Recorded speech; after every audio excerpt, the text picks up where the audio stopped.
Hey, what's happening, Dave? Oh, there you go. I gotta get myself unmuted. Doing well. Just waiting. I'm gonna be in and out. I got campers getting picked up Oh yeah, in no a couple problem. hours, so I'm up in McGregor today. And hey, I'm sorry I couldn't have been at Juneteenth. That's all right. Um, What's your wife no, say? she said she had a blast. She thought it was great. I, Um, I will say between me and you, I had very low expectations and it exceeded them mhm. tremendously. Yeah. Well, even I mean, not that it matters, not that we're keeping score, but I mean, you had Rick Harris leave my golf tournament earlier. You had Kevin Farmer leave my golf tournament earlier. My wife never show up. So, Yeah, it was I was like, man, okay, this is cool. So yeah, no, I'm grateful. And I don't well, know if I felt like I knew I had met her, but I never connected. I've never connected with her one on one, and so it was sure. good to Yeah. just talk with her for like 5 seconds. I was like, "Oh man, this is good." Gotcha. So yeah, Yeah. no. Well, and she was kind of like, I don't know if he knew who I was, but I think I knew who he was or who, you know. Yeah, no, I did. I was just like when she introduced herself. At first, it was a shock because I just didn't know who. I talked to so many people in that hour, Right. and then I Right. was like, "Oh Absolutely. yeah," I was like, "I know who you are now." But Yeah. yeah, no, it was good. So no, thanks. I know you're in and out, so I just wanted to make sure I got your message, and it was Yeah. better than I thought it was gonna be.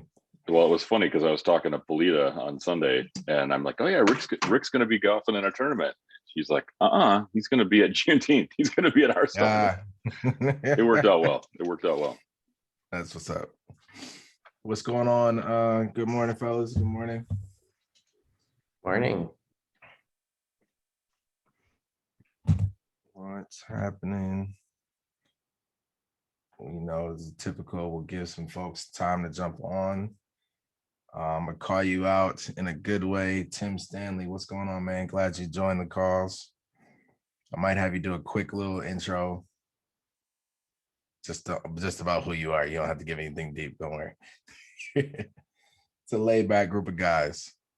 But we usually wait about 5 minutes for people to log on. I know there's a lot of people who sent me some messages that they were out this weekend, and yeah, we'll just kind of roll with that. So, Michael, our back and forth on Instagram was great. That was hilarious. I did a screenshot you one more somebody else sent me. That was like perfect in line with what we were talking about. I was like, this just gave me so much life. Oh goodness. Oh, and for any of my still kicking fans or people, I don't know what you call them, fans, but supporters, whatever.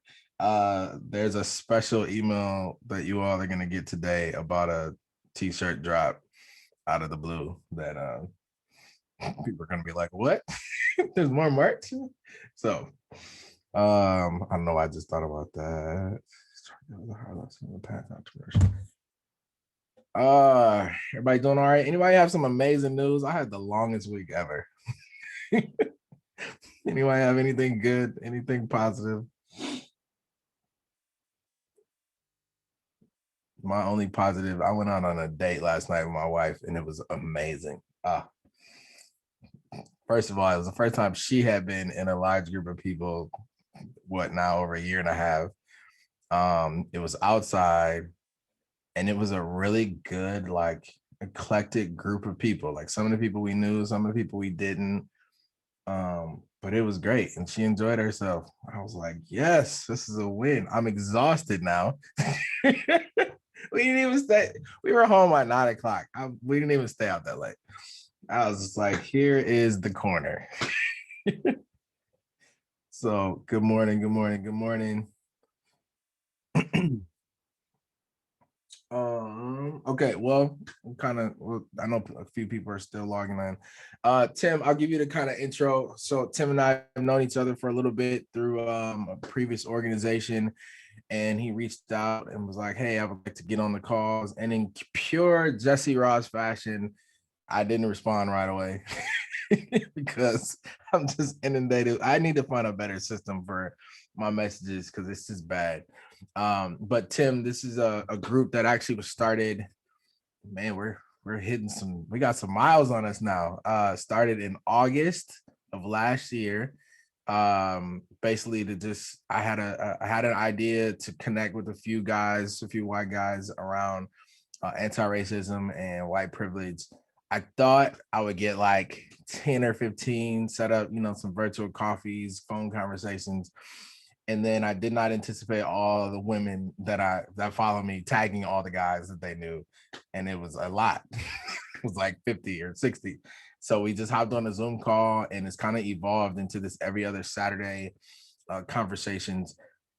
I'll just say, I don't know what everybody else thinks, but I don't think there's a real format in a sense. We try to make sure we connect with each other, greet each other. But a lot of it has kind of been free flowing on where people are, what are people doing to kind of push equity, anti-racism kind of in their own personal, professional lives. And then really just kind of talking about some stuff that, it just gives, hopefully leans some perspective. So we've been kind of shifting and moving a little bit. But Tim, if you could do me a favor, just introduce yourself, who you are, maybe what you do if you're comfortable, and then where you live, because there's a wide range of folks that are from the Twin Cities and nowhere near the Twin Cities. Yeah, I'm Jesse and I met probably 10 years ago. It seems like it's not that long ago, but doing in Young Life. I'm currently a campus pastor with Crossroads Church in the Southeast metro area. I'm the Hastings campus pastor. I live in Hastings, Minnesota, so small, technically like small town or mid-sized town maybe. I was born in Austin, Texas. I spent most of my life though living in Buffalo, New York. And then I've been I spent 3 years living in the Dominican Republic as a teacher. And then my wife and I have been in Minnesota for 10 years. Dope. Thank you. While we're at it, is there anybody that's new? I'm gonna make a joke. It's not a real joke. It's a real great observation, but some of you are brand new. But there was a guy asked for feedback. Hopefully all of you didn't get the call. So basically I just went on, is everybody new? Let me just, before I get long with it, anybody new that hasn't been on here before? Okay. Doesn't look like it. All right. I sent a message and some of you might have got it, but I sent a message to some folks that I hadn't seen in a while. I think I might have told you I was going to reach out to some of the guys who hadn't been there. And the email was titled, "White Men, Where Art Thou?" I had to do it in like my true fashion, but it was just basically like, hey man, you signed up, you went to a call, and I haven't seen you in a while. And so I was just asking, like, where are you? One of the guys responded really well. He actually said that one of the calls he was on, and it had to have been very early, because I think it was the time we had Ryan on. He said that I didn't acknowledge him. He didn't get acknowledged. And I was like, good point. If that was the only reason why you stopped coming, then that sucks, but whatever. But I do always want to make sure that we acknowledge people.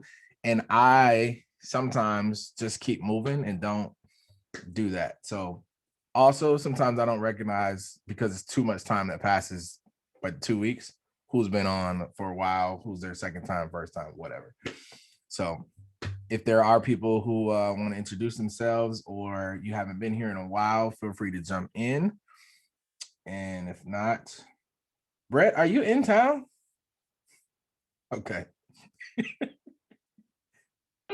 Yeah, I'm grabbing a cup of coffee. I'm on my way to a Sacred Sites tour this morning. So I'm going over to St. Paul this morning. So I'll be in my car for today. Got it. I'm here. Good for you. No, there were some people who said they weren't going to make it. So I'm like, oh man, I'm seeing faces I thought weren't going to be on here. So I appreciate y'all. Okay, so I was torn between topics this morning about what to talk about, and there's just a lot going on. There's a lot going on in the city, period. then there's a lot going on in the world. I want to get, and this is a very honest question. Yeah, good, great morning, Josh, and those of y'all who are not on video, no worries. Trust me, no pressure. I want to get maybe some feedback, and this is no judgment, hopefully, on my part. Hopefully you know me enough to know. So we just passed Juneteenth as a federal holiday. How do you feel about that? Like, really? And I'm just curious, honest feedback, because originally I was going to ask the question before it actually passed. How many of y'all before last year, before George Floyd was killed, knew anything about Juneteenth? So maybe you can combine those questions, but just curious, what's your take? People want to know my take all the time, but yeah, what's your take? Gaslighting. Absolutely. I was counting on Brett and Jeremy, and depending on Michael's mood, to be able to give me some energy. But yeah, just curious. Just open it up. Come off mute. What's your take, feedback on Juneteenth being passed as a federal holiday? So Jesse, I'll jump in. I had a really strong reaction to your question, and you actually called out how I feel about it. 2 years ago, I will fully admit I knew very little about it at all, if anything. And now my feeling is it's about fucking time. So it's a bit paradoxical for me personally, but relative to the latter feeling, I feel like, all right, it's good that we're finally as a country calling this out and recognizing it. But I also look at the fact that there were, 14 Republicans that voted against it. And it's a reminder of the underlying sediment among too many white people about what it really means. So just kind of struggling with that too. I think what's crazy is the hypocrisy of what's going on in the very same week of them passing that. And then on top of that, trying to banish critical race theory being taught in schools. Yep. It's like what are we standing for? I just saw somebody post something about how the fact that schools are trying to ban critical race theory is basically evidence that we have a race problem in this country. And it's I sort of echo the sentiments of Spencer. 2 years ago, a year ago, I think I knew what it was a year ago, but not nearly as sort of in depth. And what one thing, if anybody's watched it, it's called High on the Hog on Netflix. It's a new docuseries about Black food, essentially, and the foods that make the Black culture. And they talk a lot about Juneteenth. I really, really recommend it if anybody is looking for anything like that. That joint actually brought me and my wife to tears, just how they told the story. Oh man, it's a really great documentary. Like, great. Sorry, keep going. I actually this morning was glancing through my Facebook memories because for those of you who don't know, I am the director of music at my church. So I do a lot of music, especially last year. We all of a sudden, obviously, like everyone, were virtual. So I recorded a lot from my piano at home. And so it said, share that. It's like, see your memories from last year. And it was of me singing Lift Every Voice and Sing, the Black national anthem. And so apparently a few years ago, I had shared something about Juneteenth, but it was probably, I don't remember what it was, but it wasn't, I didn't know of it very well. But, I think I agree with what we've said of, glad we're doing something, but also, you're doing all this other damaging work at the same time. And that's really frustrating to see. And for those of you who don't know, I live in Wisconsin, the land of Ron Johnson. So, that's kind of, need I say more with that alone? But yeah, I very much. Michael, I'm with you in Green Bay. Totally know exactly what you're talking about there. Down in Waukesha. Oh yes, Andy, I've met Feingold many times, and in college we used to put Feingold stickers over Leinenkugels, so we would call them Feinies, but probably wasn't a great idea. But yeah, I'll just yes and all of that. I was completely unaware of Juneteenth. I think it's a step in the right direction, but to Brett's point, I think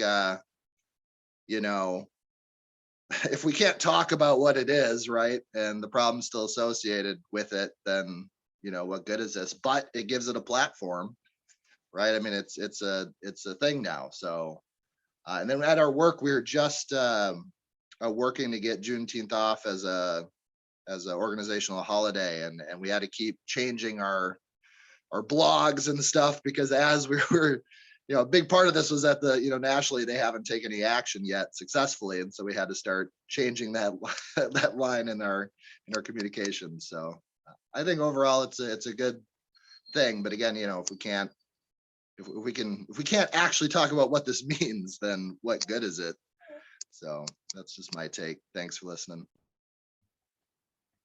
Yeah, anyone else want to give some feedback? I just have a quick question. I don't know legislatively how it works with declaring national holidays, but I just thought about this. Is this something that in 4 years, if a Republican is in office, could be overturned? Does anyone know that?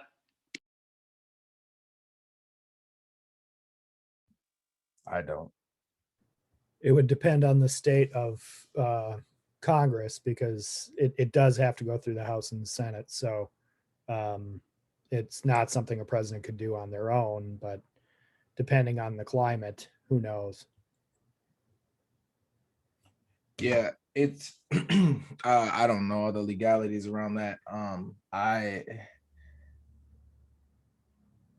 growing up as a young Black kid, also with my mother, went to a HBCU at Jackson State University. I was born in Mississippi.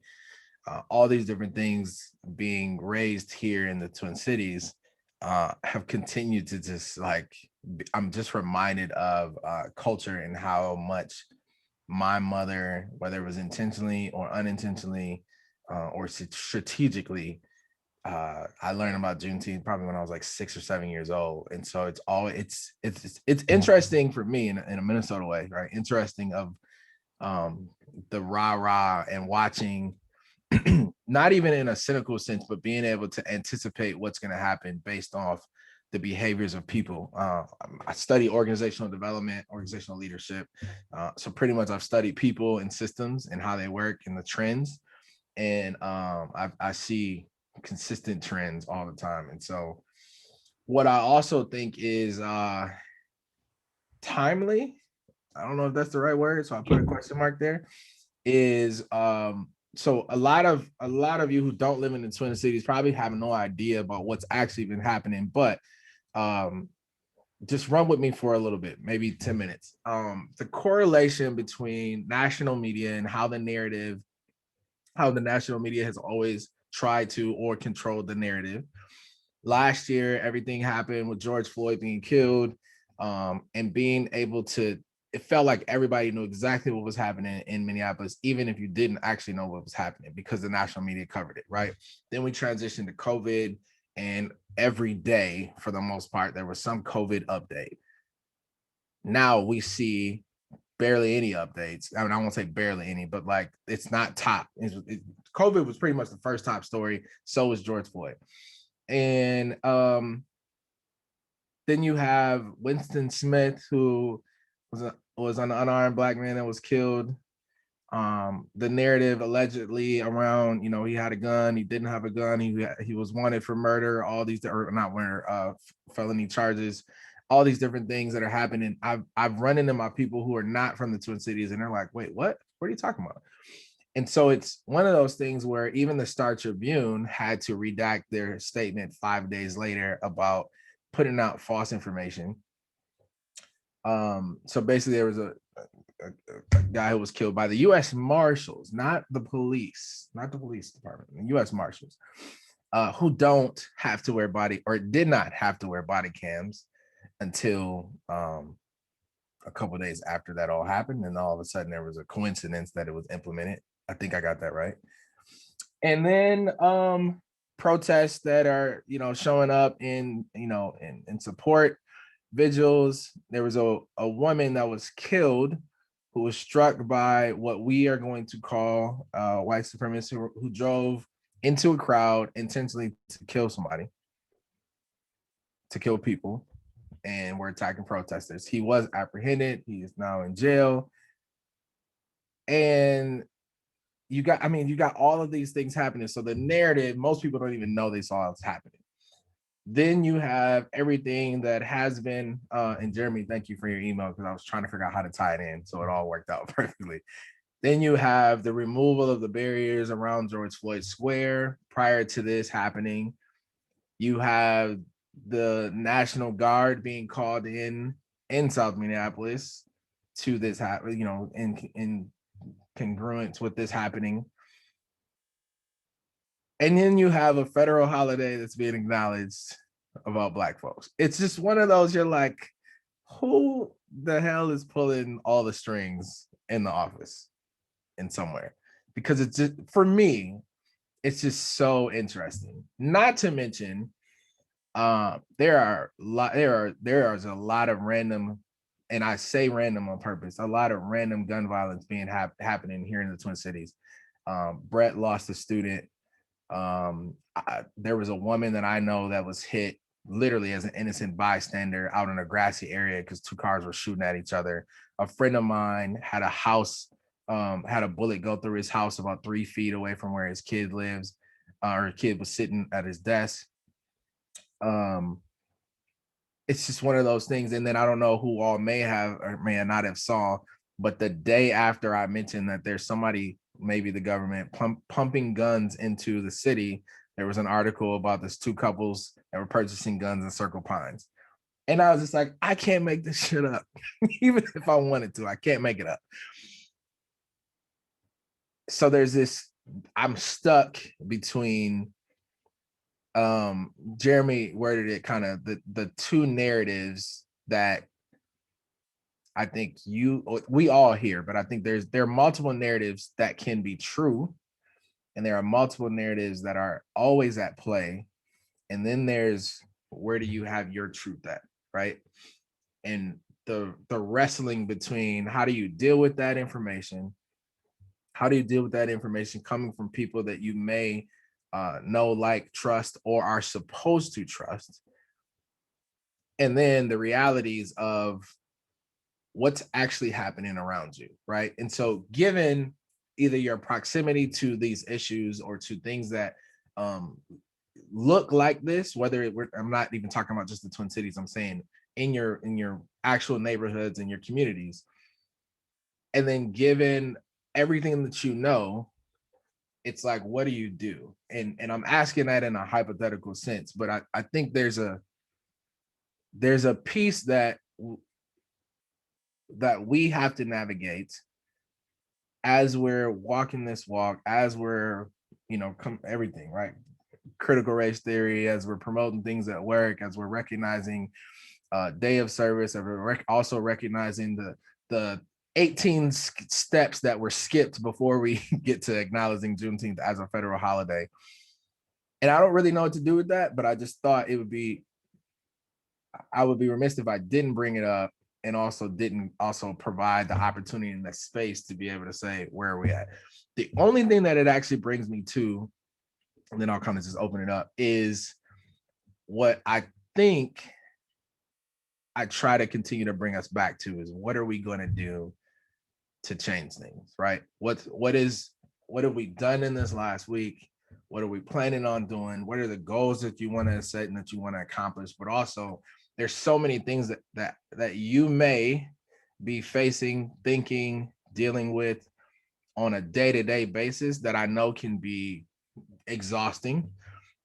And then there's still a whole pile of stuff right next to that that it's almost like, yep, and still need you to dive into this. So I would just love to open up thoughts, feelings, perspectives. Being that this is a place for us to share, I'm perfectly fine with us being able to, to share and connect and create that community. We have that kind of set up. The other piece of that, I'm always going to push us to, okay, what do we actually do about it? And what are we actually doing about it? So I'll stop talking and kind of open it up. So good morning, everybody.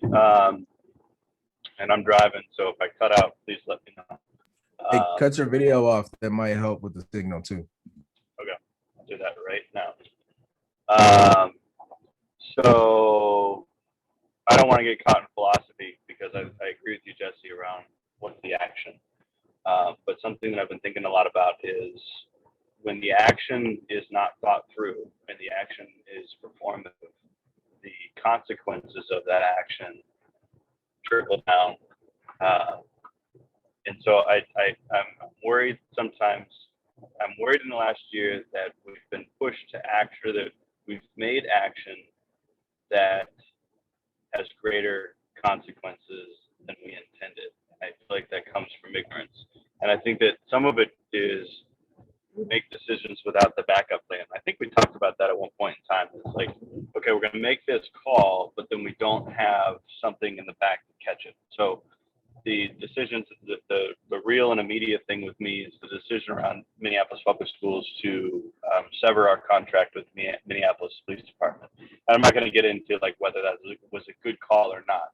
The reality is that there wasn't a backup plan, and so the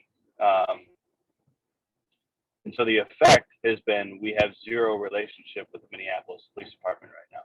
And so when things do happen in the city, we aren't a priority partnership. And so Jesse mentioned that we had a student that passed away this week, and it was a hit and run on the north side. And it took 24 hours for me to get the name of the student because MPD just didn't want to give it to Minneapolis Public Schools. And the greater effect of that is that we're not there for our students, and we're not there for our community, because I can't make a statement. I can't put in supports until I have that confirmed. Meanwhile, news organizations and everybody else has the name. And so,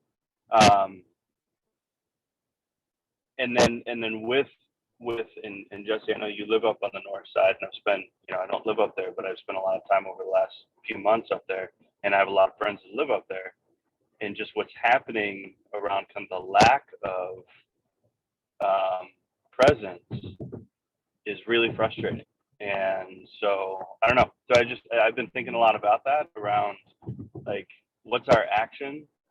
But let's be really fucking smart about it.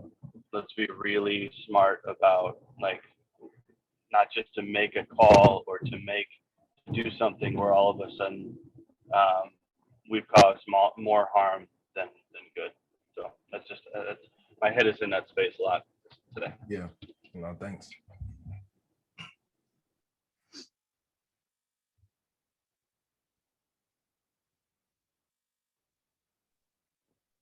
Brad, I agree with you. I've been thinking about a lot of the same thing too.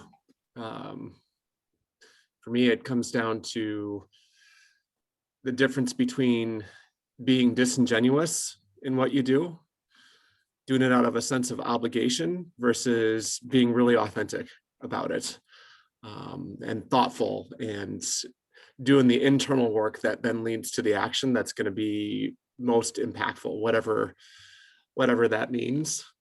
I want to add to that, and Jesse, this kind of calls back to what you said at the start of our call, your question of where are all the white people? Where are you all? Where are you white men? I've noticed the same thing. I think we've talked about it as well, that everything that we're talking about hasn't been front and center as much as it once was. By once was, I mean, a year ago. And I've wrestled with that because, I'm asking what you're asking, which is why is that? And as I've struggled with that, I've also talked to a lot of white people, like leaders, who have helped point out the fact that, and I'm offering this as not an excuse, just an observation, that I feel like there are more white people wrestling with this stuff internally, doing the internal work right now, which may be why we're not seeing as much external stuff, white people showing up the way that they showed up a year ago. And I don't know if that's good, bad, or otherwise. I just see and hear more people doing more of that internal work. One example I hear about more in the work that I do, I hear about more organizations that have created internal committees and task force and are having these conversations for the first time ever. And yeah, maybe there's no action that's coming out of that, but something's got to be said for these organizations, these companies are doing the internal, doing that internal work. And again, I'm not offering that as an excuse, just an observation. So I'm struggling with that because I too desire to see more action, and I'm too asking myself, how do I show up more and take more action? But I also feel like I'm doing more internal work myself on this than I've ever done before. So just throwing that out there, and just curious to know what other people think too. Yeah, I'll jump into just on a point. I think that I don't think that anyone here would dismiss internal work, because I think that that's always what we would say is like, hey, start with self first. To your point about the organizational piece, and I'm sorry if I'm repeating this because I don't remember. I talked to too many people at too many times about too many things, so my apologies. We are now we're about to enter into the third quarter officially. We're about to see more data coming out about companies and their commitments and the hires and all of those things. And in the fourth quarter, you're going to see even more data coming out, and then you're going to see companies recommit more money, more action, so they say, and then being prepared to kind of re-up for 2022 quarter one. And so just be on the lookout and watch how it rolls out, because I do think, to your point, Spencer, there are companies who are actually doing some internal work, and I know some of them and have worked with some of them and hear about some of them. And then there are other people who are just doing it because it's popular, and they're now about to be held to the table, hopefully, once the data comes out. But they're gonna re-up because they recognize, oh, we dropped the ball. And so I don't think it's enough just for the companies to say, here's what we're doing, but it's like, are you actually doing it? And I'm holding a couple companies to the fire and being like, yeah, you said this is what's important to you. I call bullshit. Right? Yeah, and that takes me back to my first point, and Brett, what you were saying too. There's a difference between doing it disingenuously because it's the popular thing to do, or because they feel a sense of obligation, or they feel like, well, if we don't do something, we're really going to get called out in the carpet for it, versus doing it because you really believe in it and it's going to lead to some meaningful action. So I too will be, I really appreciate you pushing back, Jesse, and I too will be very curious to see, what the data shows and whether that work actually leads to truly what we would consider truly meaningful change. Absolutely. Yeah. Other thoughts, other input. Yep. Go for it, Jeremy.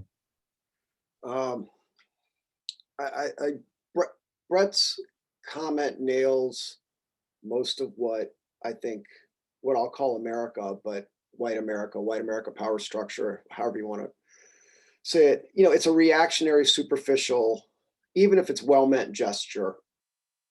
So the Minneapolis City Council getting together a powder horn and saying, well, the police are over, and then getting caught in the reality. That we've got a generation of politicians that are really good at empty sound bites, but when they get called to the actual details, they're threadbare, or they're uninformed, or it's not going to happen. Like, I like the idea if there is not a fallback or plan B. In terms of this work, I think, and I've said this before, I think one of the realities is every one of us who is trying to educate ourselves and then trying to kind of critically engage our role in a white supremacist or racist culture, that has to happen separately from attaboys or pats on the back or thumbs up or smiley face emojis from Black folks, right? Like, and so that's what you're finding is, and so I was reading a Frederick Joseph mini essay. I guess that's what Facebook is now, or Instagram, a mini essay, basically calling out the fact that the dwindling numbers and the lack of support and all this shit. And on one hand, it was probably always reactionary. All the white people who saw George Floyd killed slowly suddenly woke up to racism that's been around since the inception. And we mean well, we put up signs, but structurally, we don't know what to change. And Black folks who've been dealing with forever are tired or fed up. They've been making suggestions, but it's just not right at this corporate time.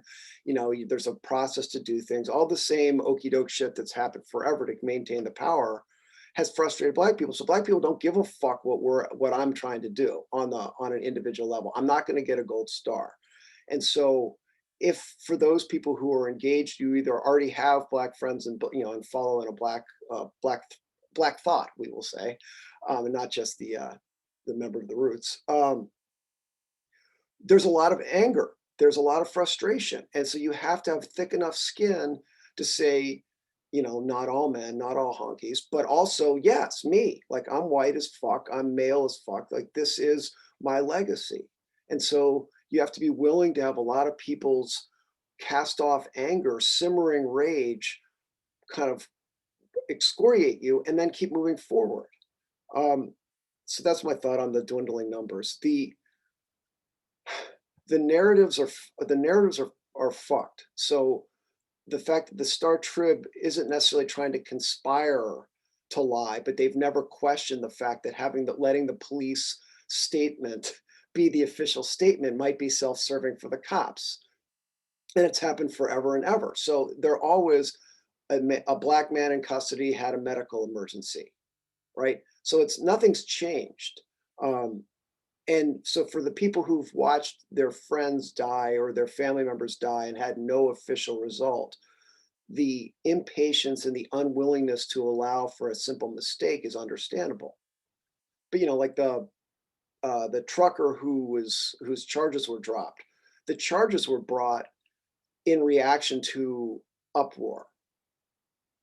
I think the role of car culture is something that is very real and is a part of access, is a part of power, and is a part of white, like a aggressive capitalist mindset. Absolutely.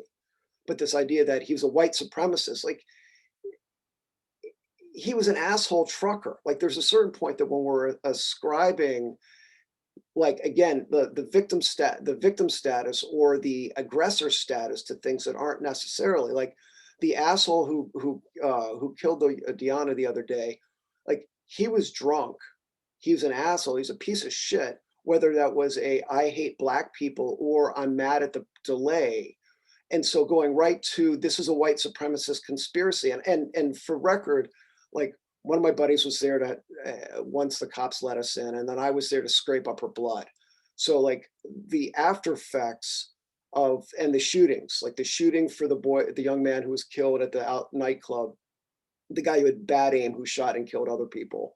There was a shooting at his funeral that led to another death and another wounding, and then there's another drive-by at the burial itself. Like the which remind me back when I was working Northside 14 years ago, like the ceaselessness of violence and the lack of options and the collateral damage of humanity continues apace. That's a systemic racism. The getting caught in a conspiracy theory leads to paranoia, but the lack of structural support for the bullshit also leads to paranoia, right? Because it isn't by chance that this shit's happening, but it's also like fucking like, and I'm sorry I'm rambling, but I'm actually not rambling. I have multiple points, but here's the thing. I talked to some of the police officers while we were cleaning up this scene the other night. Minneapolis cops were like, why are people mad at us? We didn't kill him. And it's like, right. And so when people called me after Philando Castile was killed, what's going on in Minneapolis? I'm like, hey, actually that was Falcon Heights, right? It's in Brooklyn Center, like that's not Minneapolis. However, it's Minnesota, and I would say it's US policing in general. And so when there's no structural investigation by the authorities about their structural behaviors and their structural patterns, that leads the public to think, oh, all these cops are rogue motherfuckers. They're all violent. They're all racist, which does a disservice to those who are actually trying. Structurally, of course, as we watched at the trial, it's really going to be hard to change that. But right now, the officers are coming in. They're battened up. They're battened down. Excuse me. They're batoned up. They're ready for battle. And for the most part, people are sitting in the street, holding the space and protesting peacefully. But the fear that all Black people with a smattering of whites are about to burn down the city is what's triggering the reaction. So they are responding to something that isn't there. And that is leading to the upping of the violence. And I would say that George Floyd was killed because the officers were responding to something that wasn't there. They saw aggressive, they saw violent, they saw out of control. And if you watch the fucking horrific body cam tapes, all he's saying is, I can't breathe. I'm trying to comply. I'm claustrophobic. He never said, I'm not going to jail. Fuck you, honky. I hate the cops. Right. But they saw what they saw and they did what they did, disconnected from what was in front of them. And that's what's happening now. And so we continue to up the ante. We continue to add to the wounds without any connection to what's actually happening. And you know, and whatever, Juneteenth, fight the power. Like it's absurd. It's such an absurd thing when you've got more people who, like the motherfucker who would shake the hand of the injured cop, like our law and order senators who are refusing to acknowledge that there's violence. Of course, they're not going to support Juneteenth. And the bigger issue, of course, is we can't even talk about the racist fucking underpinnings of this country. And I apologize for all of you who have PG mouths. Or kids in the background. No, you're good. The other piece that you just reminded me of that I thought about, so Brett sent me the text about the kid, and I heard about it only because it happened around the corner from where one of my good friends lives. I had never heard that he was that there was a kid that was involved or that died. I heard a different narrative. There was another piece where the guy who lived in the neighborhood didn't know even until the next day, or I think it was 48 hours, right? And so we're talking about that timeline. And then there's a I don't know if I told you all, but there on Memorial Day weekend on Saturday the 29th, we did this mural dedication right in the heart of where a lot of these shootings have been happening. This is on the corner where my church also is. And a week later, there was a woman that was shot and killed. And the narrative was, oh, there's more random violence. And it wasn't random. There was an argument that happened inside the liquor store that resulted outside, and the woman got shot and died in front of the mural, right? Last week, there was that car chase that happened. My wife was at the church. Scared the shit out of me the way she called. We gotta work on our procedures of how we inform each other. But what one of my friends we talked about was like 30 minutes later, after a shooting, after someone gets hit, whatever, it's almost like nothing ever happened. It's like things go back to normal. It's one of those, you're just like, what is going on, right? And so there are multiple perspectives, a way you can enter into it. And it's just, it's hard. I've been like this, like the emoji with the hands up, like that's how I feel most of the time, because there's so many things happening or not happening in so many different arenas. It's like when people ask like, hey, what do you think about this? I'm like, I don't even know, because there's so much going on. So want to just continue to include you and involve you. Feedback, thoughts, perspectives. What you got? Where you at? This is something kind of, a little smaller, but to some people. So in my church, I started planning. We're now able to start singing again, which is great. And I was doing, planning for the hymns, and I was looking at some of the ones that were coming up and some of the suggested hymns. I'm in the ELCA, and we have a new hymnal supplement. And so it has a lot of great new things in there. And so one of the new ones, I was looking at some of the ones, and I kind of decided to, in the past, I would have said like, oh, do I want to put these songs that have some, stronger images talking about helping those who are different than us? And I decided to go for it. So we shall see what people's reactions are. And my church is a little more on the conservative side at times. We have a mixture with people who are very liberal, and then we have those who are not. And so it's going to be very interesting to see what people say. But I decided I'm just going to do, and it fits the text of the day. So I'm not just choosing a hymn just for the sake of, doing this because I think I need to. But it will be very interesting to see saying, look, I'm just doing what the gospel says, not just what I think. But I'm excited to get to do those, but it's going to be interesting to see people's reactions in my church. I'm sure some people will go, oh, this is great. Others will go, oh, you're pushing an agenda. I'm just doing what Jesus did. So that's the agenda. Okay. But that will be interesting. I'm intrigued to see if people say anything to me. Yeah, exactly. Jesus did have an agenda. Yes. That's what's up. Anyone else I know we typically have some folks that are quiet, and I want to leave room for you as well. But I want to make sure that I'll jump in quick, Jesse, because I gotta head out in a second here. I'm traveling. Thanks, Jeremy, for all your thoughts. This is so pale into comparison, but it just has like an accountability piece for myself. Some concrete things that I did in the last 2 weeks I committed several hours of pro bono time to a young Black female entrepreneur. So I was happy to get that opportunity, and I did that. And I'm helping her with another partner at my firm, and we're working through some stuff for her. So that'll be good. Excited to see what comes of that. And then Jesse, your whole intro regarding the narrative and everything that's been going on. I've spoken about my lovely father-in-law before, and again, my wife is okay with me sharing this, but sat down to dinner the other week, and he said, oh, just had dinner with one of my friends whose friend is a I don't know what he said, some police in somewhere in that works for MPD, but maybe not, I'm not sure. He's like, you guys got to move out of Northeast as soon as you can. He's like, it's getting so bad, you guys got to move as soon as you possibly can.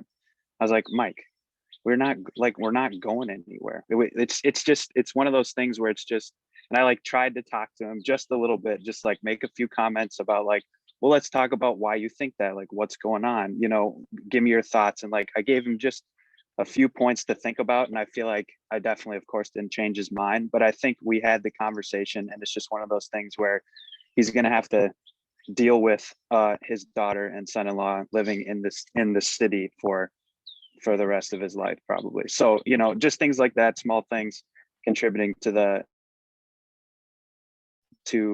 I think hopefully opening his mind 0.3%, but doing what I can. Yeah, well, that's real. I appreciate you continuing to push forward on that. I remember we talked about that too, so I hope that you got it done.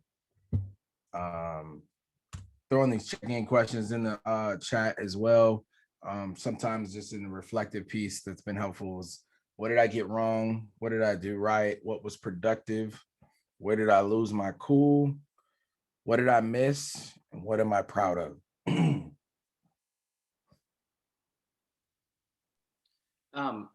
Sort of to piggyback on what Nathaniel was talking about in terms of talking with family about the hard topics. I mentioned this a couple weeks ago on here that my sister, who I think likes to think of herself as very open-minded and liberal, has some big blind spots, and herself and her husband have made some jokes and some comments over the last year that have affected me in a strong way. And I finally, our family doesn't really talk about issues, and we're very Minnesotan in that way. And I finally texted her a couple of weeks ago asking if she would be willing to sit down with my mom and I and sort of have a discussion about my journey over the last year, and sort of some of the comments that have been made. And she has read receipts on her texts. So she looked at that text that day and didn't respond for 5 days. And so then I followed up and I said, hey, just want to circle back, let me know, this is a zero pressure. We're just going to sit down and have a conversation. And she looked at that again and didn't respond for another 3 days. So I was like, okay. I was like, do I need to rethink how I go through life with my sister from now on, because if she's not going to grant me the respect enough to even give me an answer, that's what I was so upset about. I was like, if you don't want to sit down and have a conversation, I'll have to sort of, rethink how what our relationship is. But if you don't even respect me enough to give me a yes or no, that was what was hurting me so much. She finally responded saying, she also, she has so many things going on in her life. So I wanted to give her the benefit of the doubt that was why she wasn't responding. She finally responded back saying, hey, I promise I'm not ignoring you. Yes, I would be willing to sit down and have that conversation. So I think that on Monday, I'm going to sit down and have that conversation with her and my mom. And I don't know how it's going to go. We've never really sat down and had a conversation like this. Ethan, who's usually on here, who's not today, I sort of chatted with him on the phone a couple of weeks ago, and he had some really great just pointers and how to have these conversations, sort of where to steer the conversation. So I have some stuff going in, but just want to put it out here so you all hold me accountable in 2 weeks. Hopefully I can come back in 2 weeks and have a positive story. So, and this is also not, I don't want this to be a one and done conversation with her either. I want this to sort of hopefully start a narrative and to open up conversations in the future. So that's my goal.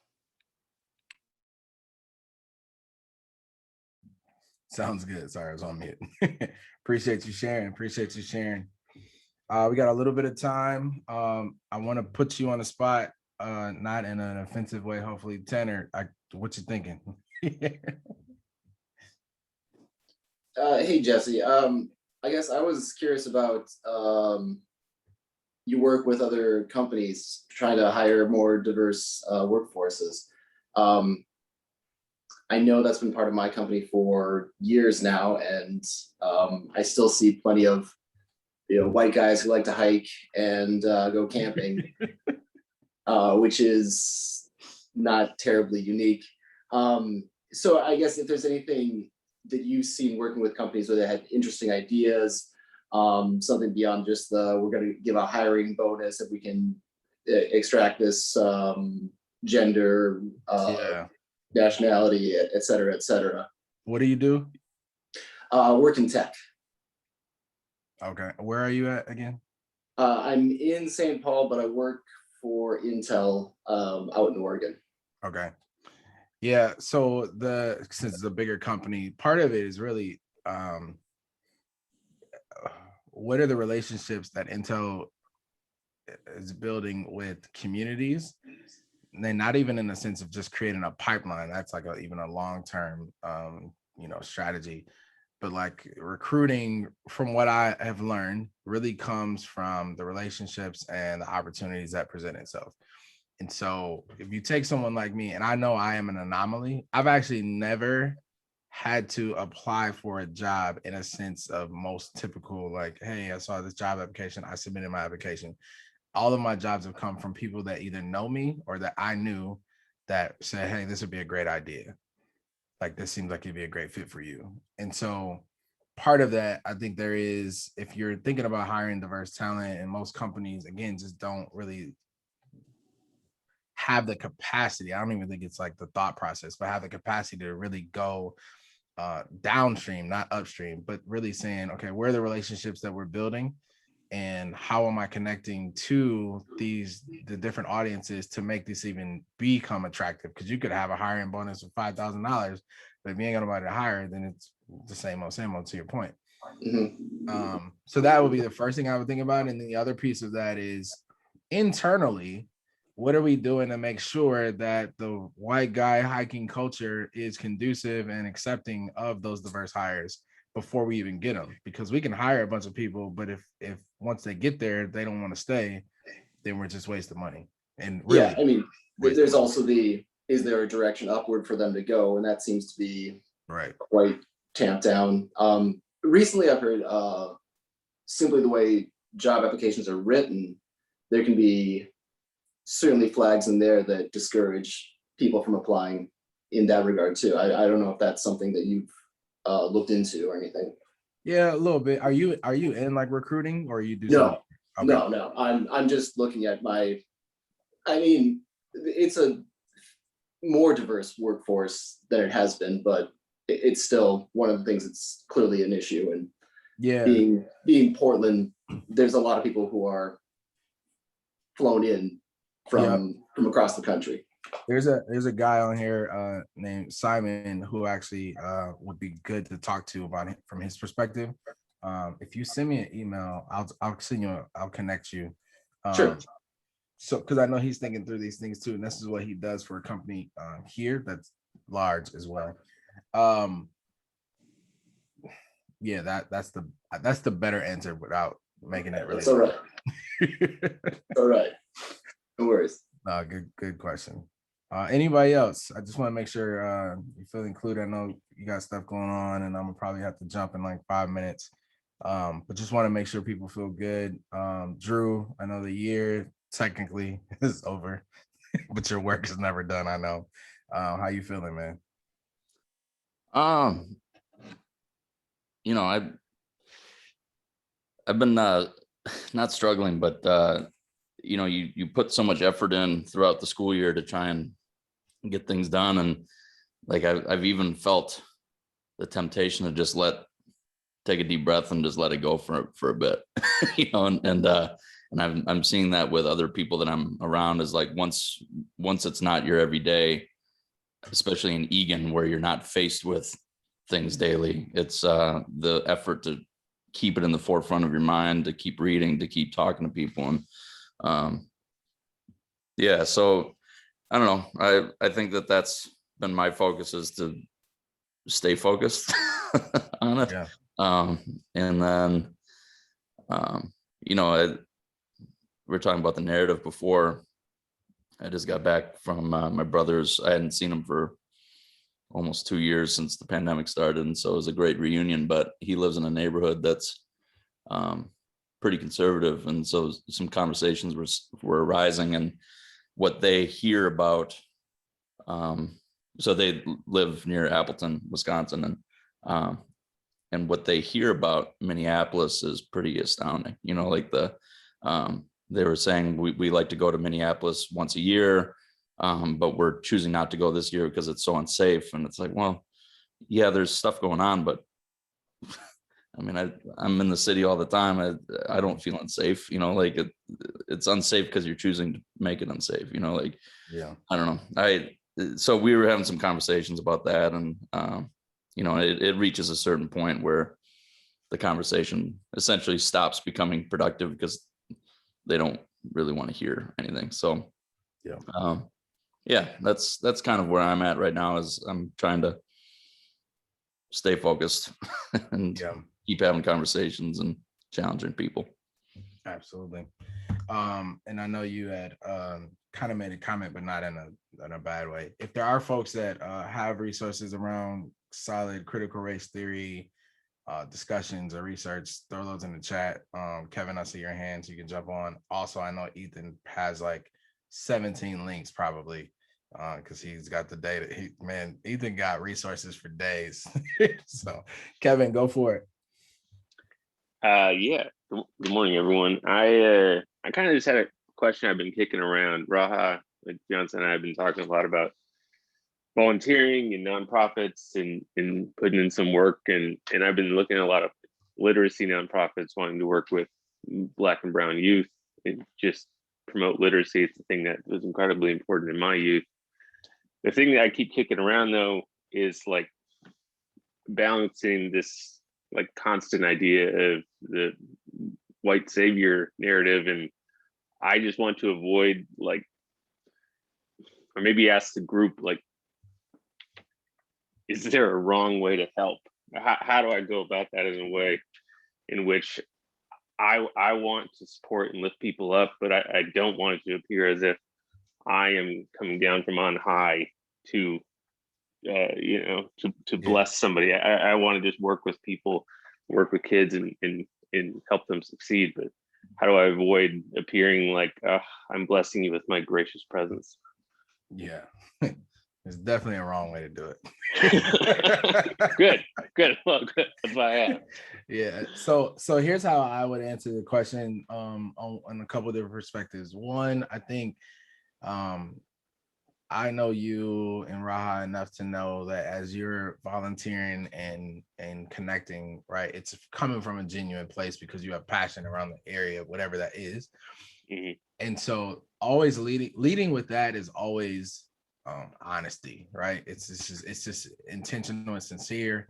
And I think people will appreciate that no matter where you go. I think the second part of that I would say is as you're diving into that and being honest about that, doing your research on those companies, organizations, whatever that are doing that work and what's their history, what are their actual receipts around their credibility in community, I think is another thing to be thinking about. And then I would say the last part, I have nothing against a Big Brothers Big Sisters or the Reading Partners and all these, Math Core, all these larger companies that have figured out how to make a lot of money off helping the literacy around communities of color. But also there are some and smaller organizations that don't get as much attention that you also can take your time and spend time with. So I talk a lot about the Hospitality House Youth Directions, which is where I grew up in. It was a community. It was basically another Boys and Girls Club, but it was started by some folks who were Christians that wanted to see some solid youth programs happening in the city. And it was great.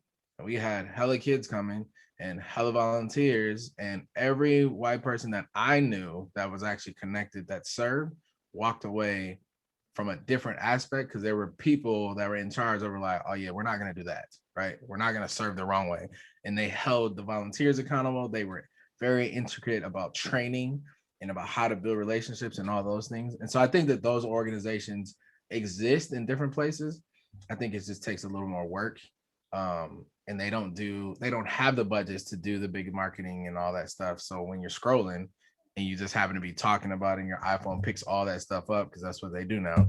And they're like, oh, volunteer. And then Big Brothers Big Sister pops up. It's just natural for you to click the link versus go do the research and dive in. So that's the short version of how I would kind of dive into it.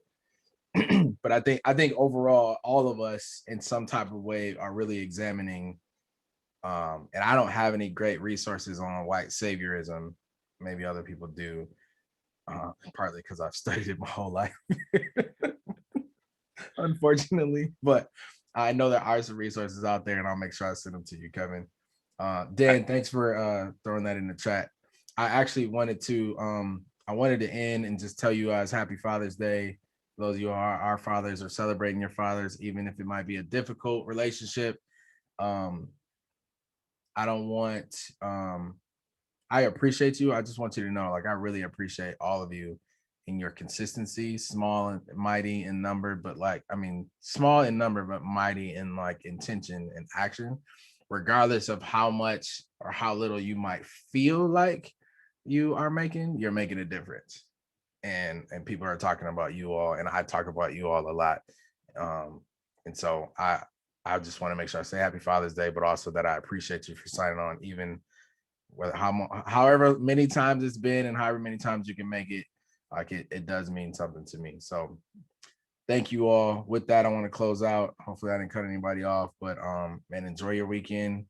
Hopefully enjoy the weather, and keep doing what you got to do, man. Is it happy Juneteenth or Merry Juneteenth? I can't stand you, Jeremy. Jeremy said in the chat, is it happy Juneteenth or Merry Juneteenth?